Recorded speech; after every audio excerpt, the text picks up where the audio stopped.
Hey everyone, and welcome back to Joy at Work. I hope you're doing great. I hope you're staying well. I hope you're working to foster joy at work for yourself and for others. It's February 18th, 2022. Probably don't recognize the background. That's okay. I'm recording this from a different location.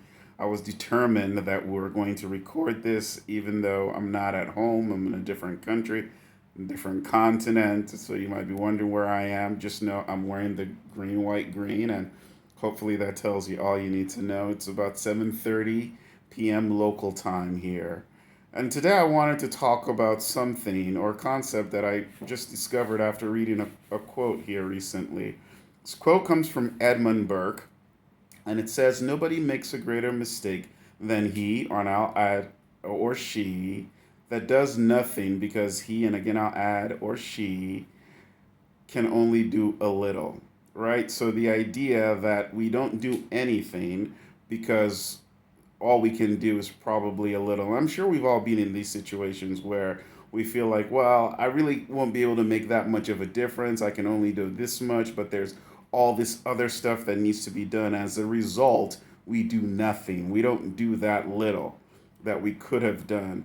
And Edmund Burke says or suggests that that's a mistake. And I think that that is a mistake. And here's the reason why it's often a mistake. It's a mistake because we have no idea what will happen from the little that we start off to do. Too often we get into this game of having a sense or feeling very confident in how the future will unfold. But I'm sure most of us have started something not thinking much will come out of it, and before we know it, things have changed completely. I think about this Joy at Work channel and how I started it simply as just something to do. And here we are, over 100 videos. That's more than 2 years worth of videos at this point. And I just can't believe it. So it's actually fascinating. It's pretty cool.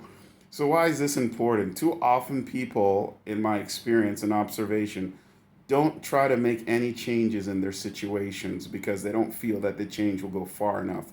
In their mind, the change is little, the change they can make is little, but the change that is required is a lot. And so they don't make any changes at all.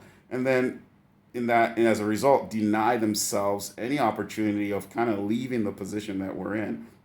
Isn't that fascinating that we'd rather stay stuck where we are than move a little bit to the right or left or forward because we don't think we can move as far as we'd like to go? So we've really put in place a ceiling for ourselves. We've limited any progress that we can make because we just don't want to take little steps. And that's a shame because quite often those little steps accumulate and lead to something bigger.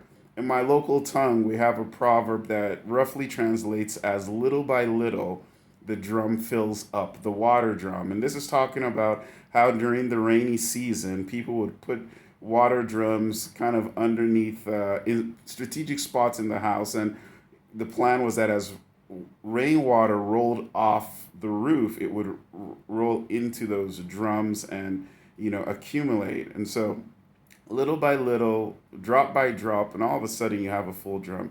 And that's the way it is with change. That's the way it is with progress. Too often we're looking for the big bang situation when we really just need this incremental, persistent change, small things. And besides, we're not really that great at handling big change. The small change, incremental change, bite-sized change, small bites too fast is often more appropriate for many of us. So here it is. Don't make that mistake of saying, I'm not going to try to have or foster or create or participate in small change just because it's not the large change I think we need. Go ahead and take those small steps. A journey of 1,000 steps starts with one step. Don't get in your way. Take that step. In doing so, you might actually begin to experience additional joy at work as you make those incremental changes. All right, it's been great talking to you. See you all next time. Don't forget to subscribe. Don't forget to share with your friends. Bye.